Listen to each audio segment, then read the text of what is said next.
एक बंदे को उसकी कंपनी बेचने के बाद 1000 करोड़ मिला था, उसने वो सारा पैसा अलग अलग बिजनेस में लगा दिया और खुद रेंट से रहने लगा।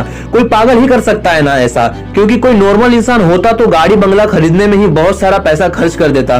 ये पागल इंसान और कोई नहीं, इलोन मस्क है, जो कि आज वर्ल्ड की कई लीडिंग कंपनी का मालिक है और आज इसकी नेटवर्थ है 1,40,000 करोड़। और ये सब उसके पागलपन और जिद का ही नतीजा है, क्योंकि भीड़ के साथ चलना तो बहुत आसान है, पर पागलपन ही चाहिए भीड़ से हटकर कुछ करने के लिए। जिस बंदे को कभी उसकी भारी आवाज की वजह से रेडियो से रिजेक्ट कर दिया गया था, उसने जिद पकड़ ली और वो मुकाम हासिल किया जिसके कई लोग सिर्फ सपने ही देखते हैं, जिसे इंडिया में शायद ही कोई ऐसा हो जो इनके बारे में ना जानता हो। बॉलीवुड के बड़े बड़े एक्टर और एक्ट्रेस भी इनके फैन हैं। जी हाँ दोस्तों, मैं बात कर रहा हूँ अमिताभ बच्चन के बारे में।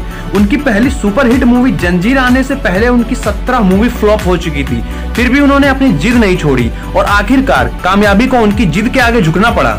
विराट कोहली का भी एक ऐसा ही किस्सा है, जो क्रिकेट के लिए उसका पागलपन, उसकी जिद को बयां करता है। 2006 की बात है, विराट कर्नाटका में रणजी ट्रॉफी खेल रहे थे और पहले दिन 40 रन बनाकर वो नॉट आउट रहे। शाम को उनके घर से खबर आई कि उनके पापा की डेथ हो गई है। सबने ये सोचा कि विराट तुरंत घर के लिए निकलेगा।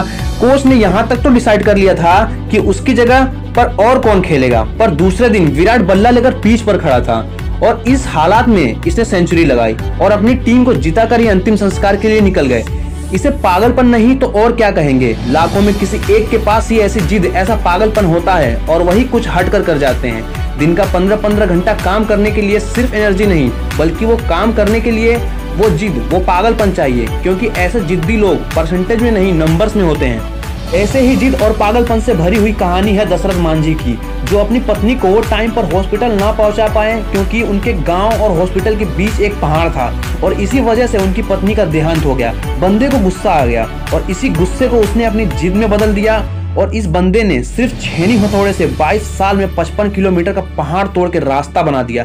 ये पागलपन नहीं तो क्या है। ऐसे जिद तब पैदा होती है जब दिल टूटता है। कुछ लोग तो इसमें बिखर जाते हैं, पर जो इस दर्द को, इस गुस्से को जिद में बदल देता है, उस बंदे को रोकना नामुमकिन है। वो पागलपन ही है जब लोग ट्रिप प्लान कर रहे होते हैं और कोई बंदा अपना एम्पायर खड़ा करने के लिए प्लान्स बना रहा होता है। जब सब नौकरी ढूंढने के चक्कर में होते हैं, तब कोई पागल नौकरी देने की सोच रहा होता है और ऐसे ही पागल आगे जाके बिल गेट्स, स्टीव जॉब्स बनते हैं। ये पागल सक्सेस के लिए हमेशा भूखे होते हैं, ये कभी सेटिस्फाई नहीं होते।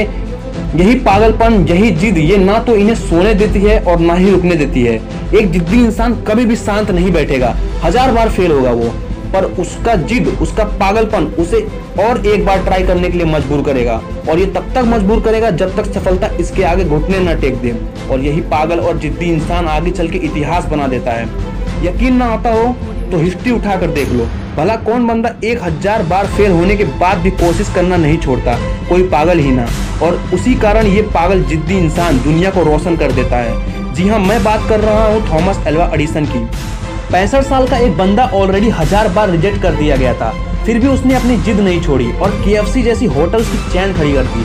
जिस बंदे को अंग्रेजों ने उनके होटल में नहीं आने दिया, उस बंदे ने जिद पकड़ी और दुनिया का सबसे बड़ा होटल ताज बना दिया।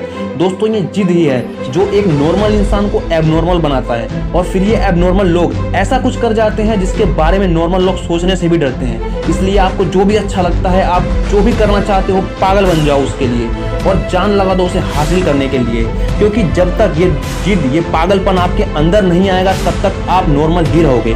और अगर नॉर्मल रह के ही मरना है तो ऐसे ही जियो, और एबनॉर्मल बनना है तो जिद्दी और पागल बनना पड़ेगा। वीडियो अच्छा लगा तो ही लाइक करना, शेयर करना और इसी तरह के पावरफुल वीडियोस देखने के लिए चैनल को सब्सक्राइब कर लेना।